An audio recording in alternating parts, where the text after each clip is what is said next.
Hi, I'm Jeremy Martini, president at Horizon College and Seminary, and I am here in Nepal, Manitoba with two of our Horizon alumni, Rylan and Sonia Friessens, and they are here ministering at Prairie Alliance Church as campus pastors.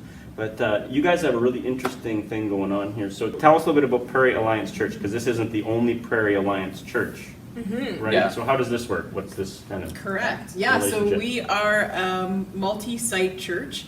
So our main church is in Portage La Prairie, Manitoba, and out of there we have different sites and different locations. And so we're the first site that came, and we have one in Dauphin, one in Dryden, others as well going. So it's this whole body of partnerships with each other, and it's a really cool and neat experience. Yeah. Very cool. Mm-hmm. So tell us about. I think rural ministry is so important. Mm-hmm. Sometimes without a rural witness, you've got nothing for several kilometers. And just tell us a little bit about what are some of the unique situations or interesting, distinct situations here in Nepal that you guys are working with. Yeah. Mm-hmm. I was going to say, I think one of the cool things is the diversity. When you think of Nepal, Manitoba, and if you haven't looked it up, Google it, because we had to before we moved out here. Yeah. But what's cool is you are surprised at the diversity of culture. So we have mixed ethnic groups. We have people that live in Nepal. We also have people that commute to come to church here. So that actually expands us to grow as well and reach out in various hubs beyond just Nepal. Yeah, it means, I guess, with the diversity, it means life is just diverse, and there's beauty in that, and of course there's just lots of creativity and just that comes as part of the job, which is great, and I think we really enjoy that. So And what do you guys do? You have different roles, and you're both on staff full time, and what are your roles? How do you kind of differentiate things here? I get to work in leading our services, so I'm the main speaker here at our site, and I also help lead one of our house churches, kind of see discipleship area of that. Now, we do have overlap in our roles as well, and so that is good too, because we have discovered where are our areas of strength that we can lean into, and where can we help each other out, where we're like, I don't know how to do this, or just bring in some other support. So that's the flexibility of this ministry site, that there's lots that you get to challenge yourself and grow in if you'd like. For sure. Yeah. I guess my focus is kids and prayers. With that is connecting with families. The cool thing is with us working as a team, we've kind of both done both roles depending on where we felt our gifts and our congregation needed our gifts. So that's been cool to be able to go back and forth, and it's just great. I'm working as a married couple in that. It's been really good. Working with the kids, and didn't know that when I was going into ministry, but I've actually really enjoyed being able to work with families and kids. It's just fun. They're energetic, so it's great. Yeah. It's good. And what do you see happening here? What's your vision for this area, and beyond, like the impact you see making here in your ministry? Mm-hmm. Yeah. Well, I mentioned the diversity of it, and because of that, we also are placed in a position where there's lots of transient community, so lots of transition.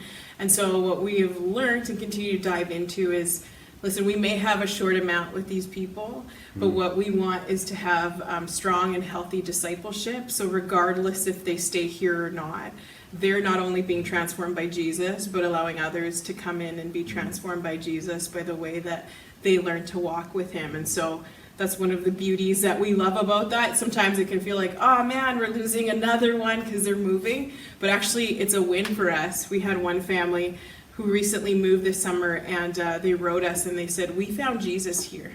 And because of that, we are now looking to plug into a church community where they were moving to. And so that's our biggest heart, is just allowing people to find Jesus.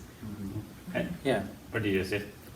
I was just going to say it's just beautiful to see when that happens, whether it's they've been going to church for years and they experience Jesus deeply. It's just amazing to be part of that, and so that's been amazing. So yeah.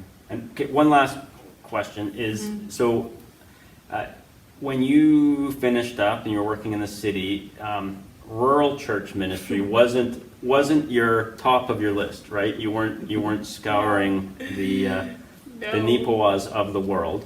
What would you say to someone who feels a call to ministry but maybe has not included rural as an option on their list?